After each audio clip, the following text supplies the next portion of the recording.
The views and opinions expressed in The Fact Is with Hollis Grant are those of Hollis Grant and do not necessarily reflect the official policy or position of Droids Canada Network. Droids Canada Network does not take responsibility for any content or position produced by Hollis Grant and his show. Listener discretion is advised.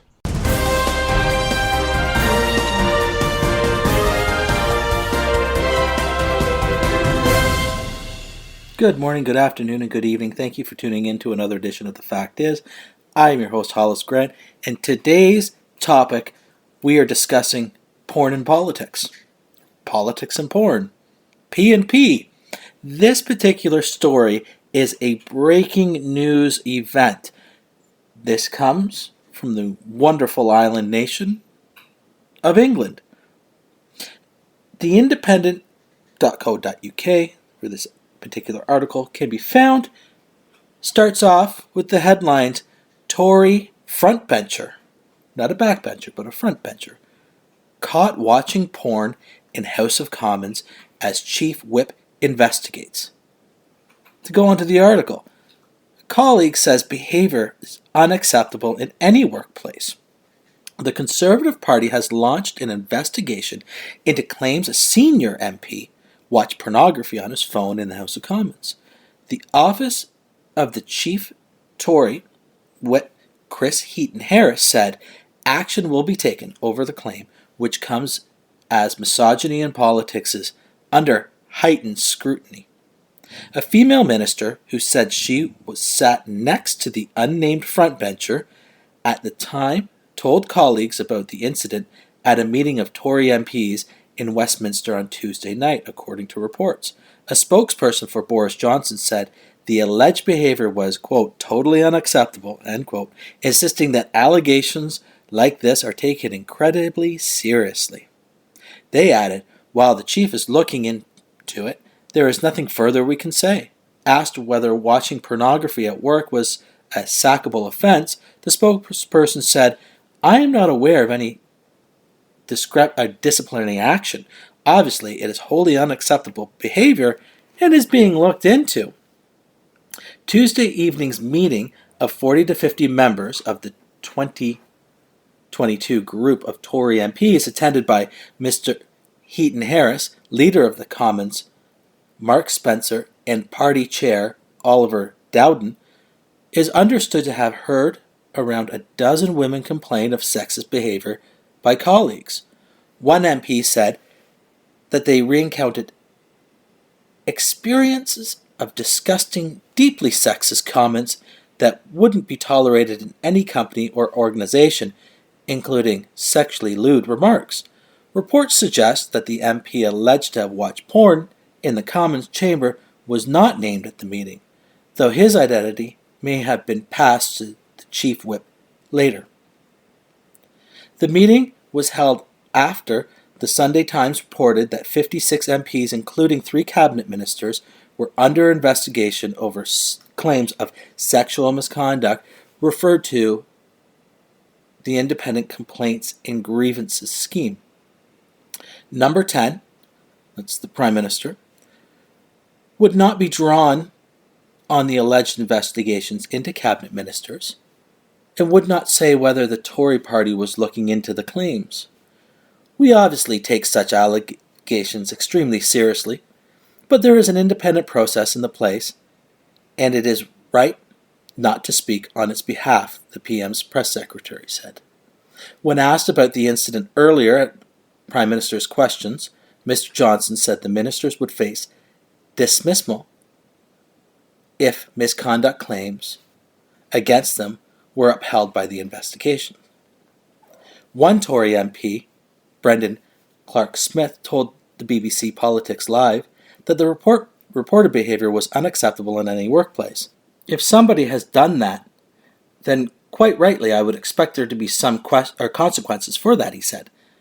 Saying he would call it out if he saw it happening, Mr. Clark-Smith added, I think it's incredibly unprofessional. I would hope that when they're in the chamber, they're concentrating on what they're doing and not on their mobile phones. He added, I can't even get a Wi-Fi signal in the chamber. The allegations were reported on the same day that an article in the Mail on Sunday quoted an anonymous Tory MP making sexist claims against Labour Deputy Leader Angela Rayner. Miss Rayner hit out at the sexist slurs aimed at her as the editor of the Mail on Sunday refused a meeting with the Commons Speaker to discuss the article. On Wednesday, the Daily Mail published comments made by Miss Rayner on Matt Ford's light-hearted political podcast, The Political Party in January, in which she discussed comparisons between her attire in the Commons and the famous scene in the movie Basic Instinct, where Sharon Stone crosses and uncrosses her legs. The same scene was cited in Sunday's article. After the comments were reported, Miss Rayner said on Wednesday, "I said to Mr. Ford in January that the sexist film parody about me was misogynistic, and it still is now. As women, we sometimes try to brush aside the sexism we face, but that doesn't make it okay." She added, "The Mail implies today that I somehow enjoy being subjected to sexist slurs. I don't. They're mortifying and deeply hurtful." Labour leader Sir Keir Starmer raised the article at the Prime Minister's questions on Wednesday, calling Mr. Johnson to agree there was no place for misogyny in modern Britain. Sir Keir said, "I know the Prime Minister will have whipped his backbenchers to scream and shout, and that's fine, but I hope he has also sent a clear message that there is no place for sexism and misogyny or looking down on people because of where they come from in his party, in his house, or in modern Britain." Mr. Johnson replied that he had exchanged messages with Miss Rayner at the weekend after the Mail on Sunday article was published. He added, "I repeat what I said to her.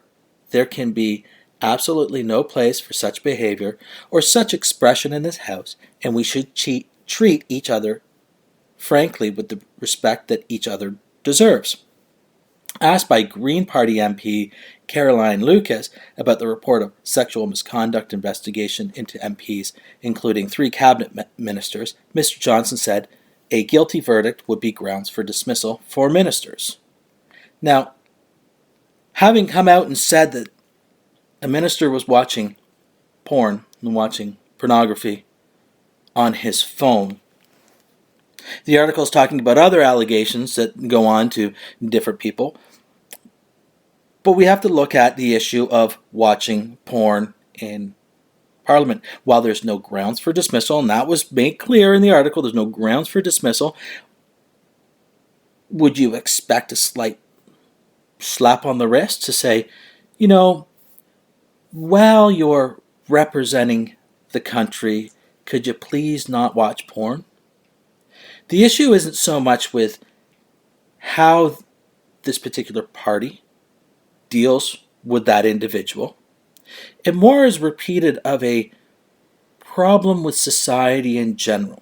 Because if watching porn while you're working and representing the people, being an elected official, taking an oath to swear to represent the people, and if you think watching porn is okay, that person's got a problem. Just like in Canada, where there was a member of Parliament that decided to urinate on screen, and he was told that he shouldn't do that. Next, he was told and took some time away.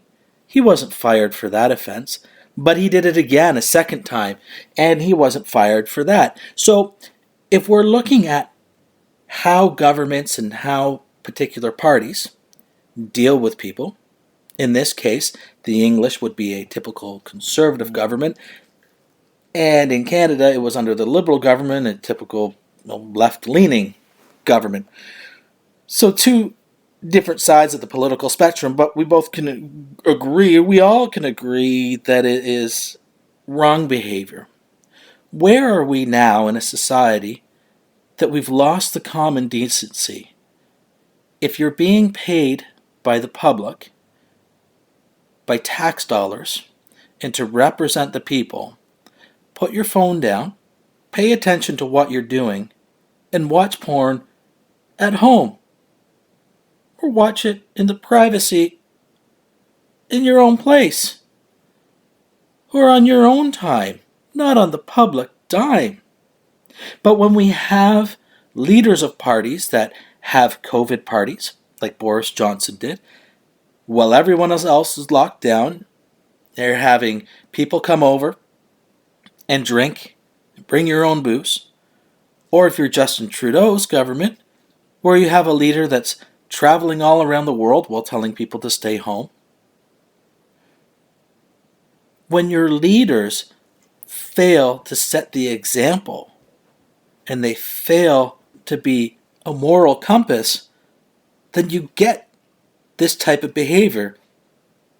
And it shouldn't have to take laws and it shouldn't have to take rules and regulations to know that watching pornography in a government job is not acceptable. But this isn't the first time that this had happened, because you can go back and look at the Ontario New Democratic Party when they were elected. And there was a scandal back when the internet was first taking off of government employees watching porn while they work. This isn't a particular one-party problem.